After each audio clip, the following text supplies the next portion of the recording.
I dare you, Christopher. Marry the cleaning lady tomorrow, or you're a coward. Those were the arrogant words of a billionaire's son and his spoiled friends. To them, I was just an invisible girl scrubbing their VIP lounge floors.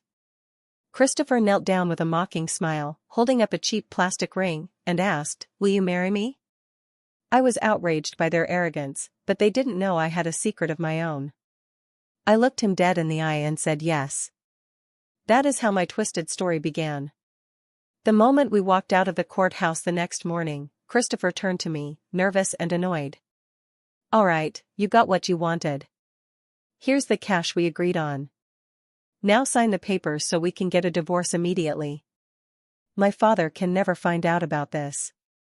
I pushed the money away, looking at him calmly. "I don't want your money, Christopher. And I'm not signing anything. Not yet." Christopher snapped, his rich boy ego flaring up. "Do you have any idea who you're talking to? My father is one of the most powerful billionaires in this city.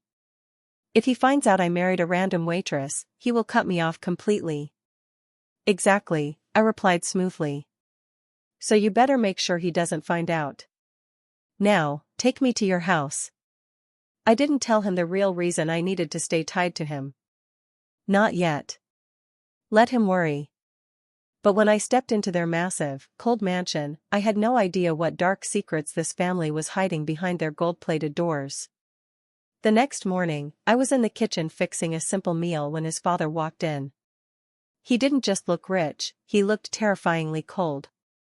He stared at me like I was dirt on his expensive floor and demanded, "Who gave you permission to be in my kitchen? Get out." I tried to keep my composure. "I'm just making breakfast, sir. I noticed you haven't eaten properly in days. I don't pay people to notice things about me." "Leave," he barked. Just then, Christopher walked in, hungover and exhausted. "Dad, stop yelling. It's my fault, I brought her here." His father turned around, his eyes flashing with years of built-up resentment. "You bring random people into my house? You spend your nights in bars, wasting my money, and now you bring this girl here? You are a disappointment, Christopher. Just like your mother was." Christopher flinched, the words hitting him like a physical blow. "It's no wonder Mom left you. Everyone runs away from you because you're a cold-hearted monster. I can't even breathe in my own house." As his father stormed out, slamming the door, Christopher turned his anger on me. "Are you happy now? Did I ask you to speak for me? I don't need pity from a cleaning lady. Just take whatever money you want and get out of my life." He slammed his hands on the counter, but suddenly, his breathing turned shallow. His face went pale, and he collapsed against the wall, clutching his chest. He was having a severe panic attack. I didn't leave. I rushed to his side, grabbed his hands, and forced him to look at me. "Christopher, look at my eyes. Breathe with me. In and out. Come on, focus on my voice."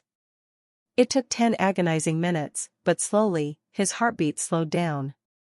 He looked at me, completely vulnerable, the mask of the arrogant rich boy completely shattered. "Why are you still here?" he whispered. "Because unlike your father, I don't walk away when things get hard," I said quietly. Over the next few days, the tension in the house was suffocating. Christopher was working day and night on a massive business presentation to prove his worth to his father. One evening, I saw him asleep at his desk, surrounded by crushed papers. His laptop screen was flashing an error, his entire financial model was crashing right before the big morning meeting. During my university days back home, I had studied data analytics. I sat down quietly, worked through the night, fixed the broken formulas, and left a hot cup of coffee next to his laptop before he woke up.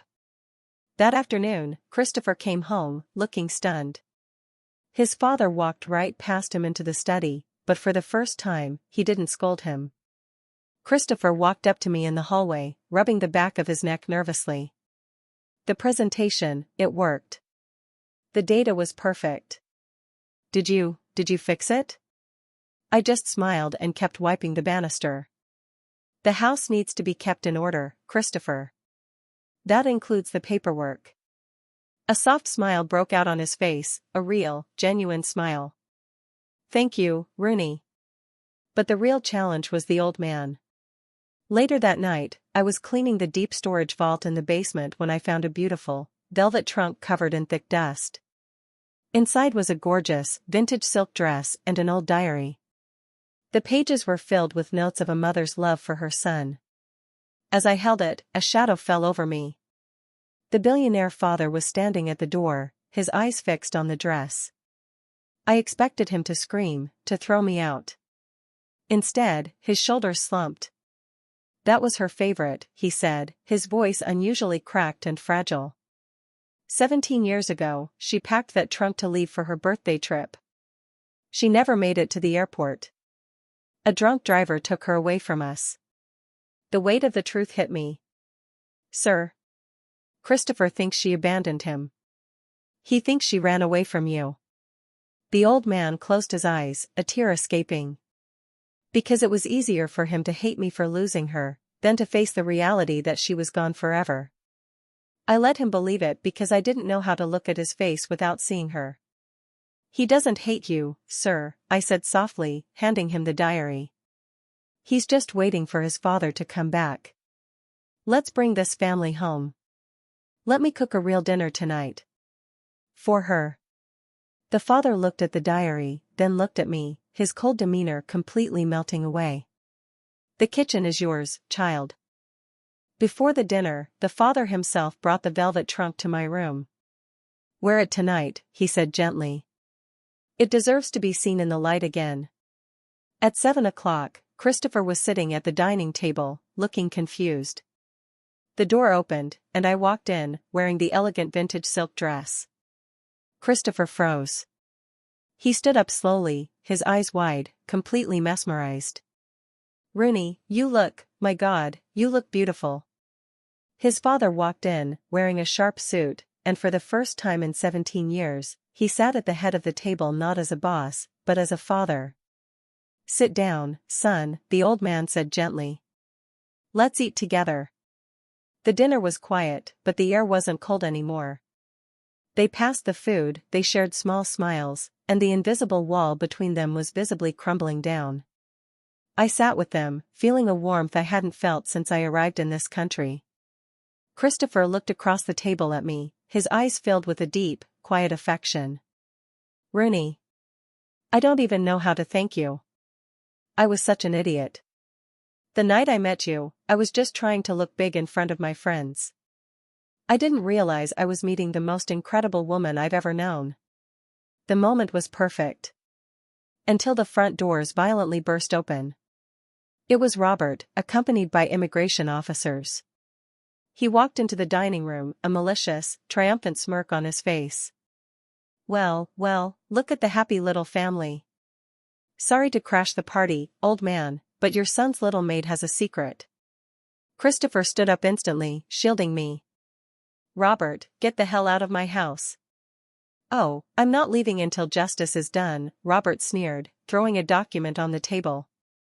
Mr. Knight, your son married this girl behind your back. But she didn't marry him for love. She's an illegal immigrant whose visa expired 6 months ago. She used your son to get a green card so she wouldn't get deported back to her poor country. The room went dead silent. Christopher looked at me, hurt and confusion flooding his face. Rooney, is this true? Is that why you wouldn't sign the divorce papers? The immigration officer stepped forward. Miss Rooney, your paperwork is invalid. You need to come with us immediately for processing and deportation. The stakes were real.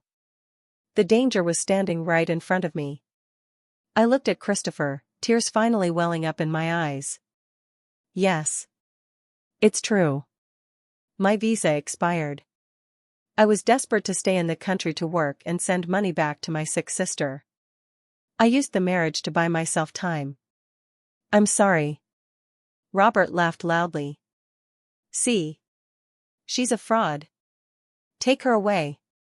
I began to step forward to follow the officers, ready to face the consequences, accepting that my time here was over. But before the officer could touch my arm, the billionaire father stood up, his voice echoing through the room with absolute authority. "Hold on," the old man said, stepping between me and the officers.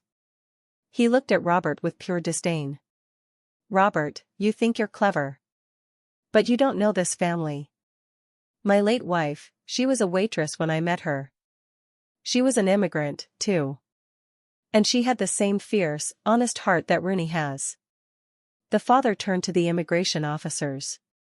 "This woman saved my son's life, she saved my business, and she healed my family. If it's a legal sponsor she needs, my corporation will sign the paperwork today. She is going nowhere." Robert's jaw dropped. "Mr. Knight, you're crazy. She lied to you.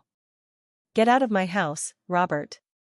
Before I buy your father's company and fire you myself," the old man said coldly. Robert backed away, terrified, and quickly scurried out the door with the officers trailing behind him. The heavy silence returned to the dining room. I looked down at the vintage dress, feeling unworthy of the kindness. I started to unfasten the small silver bracelet I was wearing. "Thank you, sir. But I can't stay here knowing I started all of this with a lie. I'll pack my things."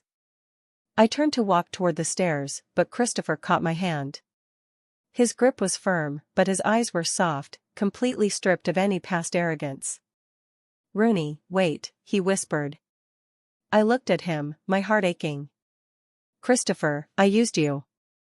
You saved me," he countered softly, stepping closer. "From my father, from my anger, from myself. The green card doesn't matter anymore." He looked down at our joined hands, then up into my eyes. "Will you stay?" "Not for the papers. For me." I looked at him, a tear finally slipping down my cheek, and let out a soft, beautiful smile.